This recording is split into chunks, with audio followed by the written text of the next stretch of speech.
Thank you. A local family forced to move out of their home until it's safe.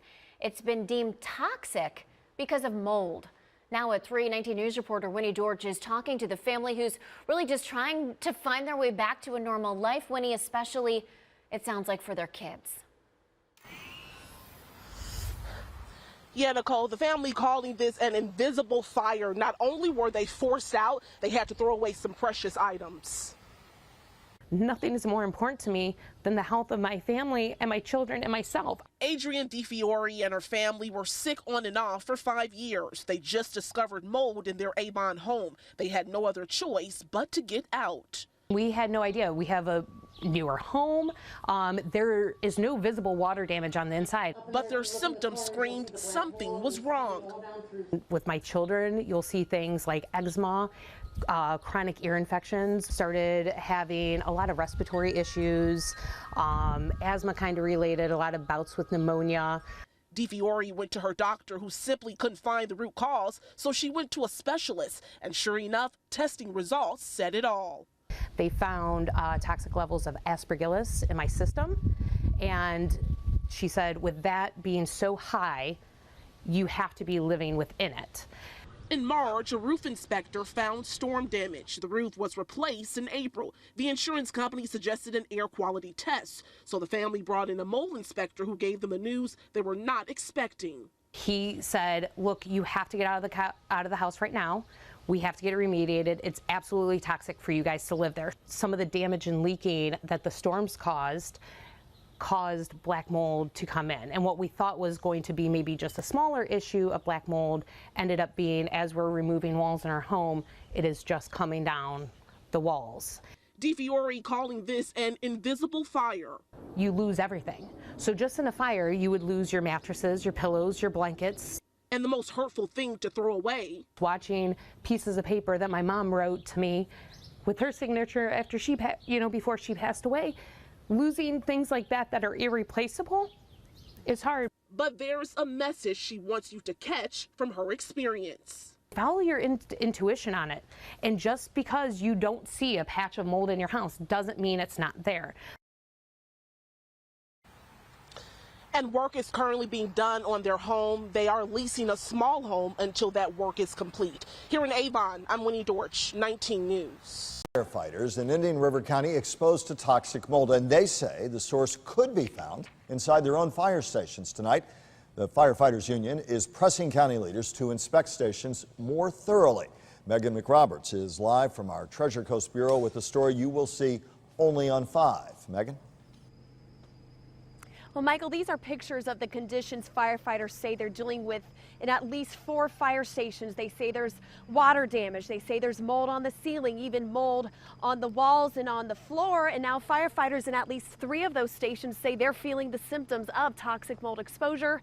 Now they want the county to do something to clean up their workplace. In test results received just this week, we got 9 results back, and they all come back positive. 9 Indian River County firefighters tested positive for exposure to toxic mold. It indicates that there's a major problem. We have to fix it sooner than later. 2 of those firefighters tested positive earlier this year. So the fire union then tested 7 others to build their case that this is a bigger problem. I'm almost rendered speechless. Though county leaders argue there's no proof that the firefighters were exposed to mold at work, but that it could be at their homes or other areas. But O'Connor says with now 9 positive cases, this is no coincidence. Even he has suffered symptoms and tested positive. It's almost impossible to not go in the station at any length of time. I mean, we live there every 3rd day. It's part of our life. Now the union is battling the county to correct this problem. The county says it has done inspections. Those inspections revealed 4 different stations had suspect visible mold. The county inspection was only visual. No suspect mold was collected or tested for confirmation. They've cited it in all the reports, and they refuse to acknowledge it. O'Connor wants the county to do a more thorough inspection, collect and confirm what they're seeing, and if it is mold, foot the bill to get rid of it. How many more positive test results do I need to show that there's a problem?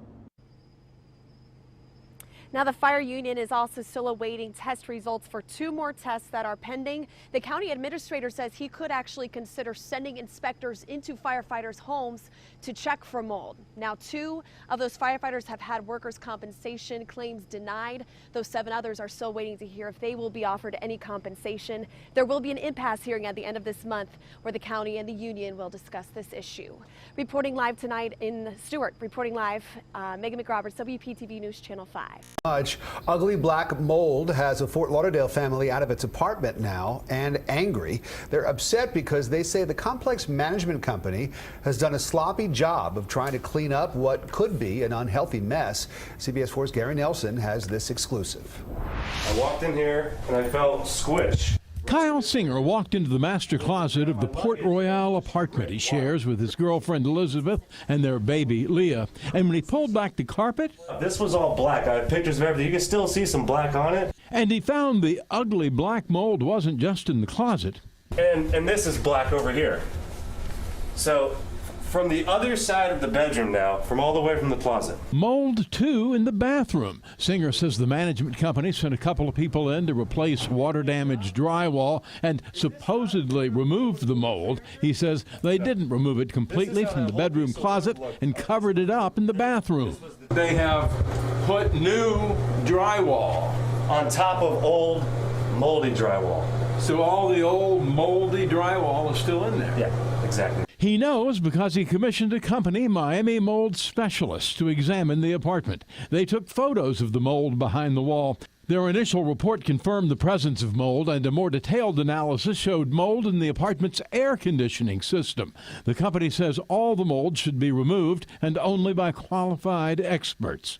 Kyle says he, Elizabeth, and Leah have had chronic respiratory problems common to people sensitive to the type of mold they have. It's been such an unsafe environment, and it's just been a consistent pattern of negligence. I want them to admit what they're doing wrong. I want them to handle the situation properly.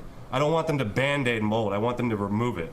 All their clothing and furnishings from the bed and bath are bagged and stacked in the living room and kitchen. And they've been staying in a hotel, with friends, even in their van since the moldy mess was discovered. In Fort Lauderdale, Gary Nelson, CBS 4 News. And we have just received word from the management company. In a statement to CBS 4 News, the company says, quote, Port Royal has not ignored or covered up any issue in Kyle Singer's unit. As you mentioned below, management has been in correspondence with Mr. Singer. We will stay on top of this story and bring you the latest. Problems with mold continuing for people who live in Warner Robins Housing Authority neighborhoods. Last week, we told you about Kenya Gatewood, who was having problems with mold.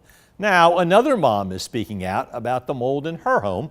Elizabeth Hunter talked with her about what her and her family have been dealing with. Dozens of doctor visits, all linked back to the same thing. They have no regard for your life or your children's safety or nothing. Sharonda Jones has lived in her home in the Warner Robins Housing Authority's Jimmy Rosenberg neighborhood for 6 years. She says her family used to be happy here, but now it's a safety hazard. Unable to breathe, just feel like I'm living in filth. I just feel icky and just gross. Jones says they are facing a handful of medical problems because of the mold affecting every room of her house. Bronchitis infection, upper respiratory infection. My daughter, she had a cyst in her leg due to the mold, and I started having eczema really bad. Jones says the doctors have given her notes telling her to get the mold treated in her home, but the housing authority's done nothing. She says her biggest concern is possibly losing her kids if conditions in her home don't improve. The condition of my house, I know if, it don't get told, if nobody does anything about it, I will be responsible. She says she has had the school call her in the past and ask why her daughters are missing so many days, and all she can do is send in doctor's notes and hope they understand. It makes me feel like I failed as a parent. We wanted to talk to the Warner Robins Housing Authority about how they prevent and treat mold in their homes and how they respond to maintenance requests like Jones's, but they told us Executive Director Africa Porter would not speak. In Warner Robins, Elizabeth Hunter, 13 WMAZ News. Elizabeth also reached out to the Houston County Health Department to see if they assist with public housing complaints. They said they turn all inquiries they receive back over to the Warner Robins Housing Authority. And as you heard, this is not the first time we've received complaints about the Warner Robins Housing Authority. In July, Cam Campbell Homes tenant Brianka Sheely said her apartment had mold, a gas leak, and a broken oven. Sheely says she was evicted after speaking out and is now suing for $5 million. Earlier that month, we heard from Jennifer Piontek. She says she was forced out of her home after bats kept flying in from the AC unit. And in June, Stephanie Haywood says maintenance requests went ignored and showed us bubbling walls and painted over damage.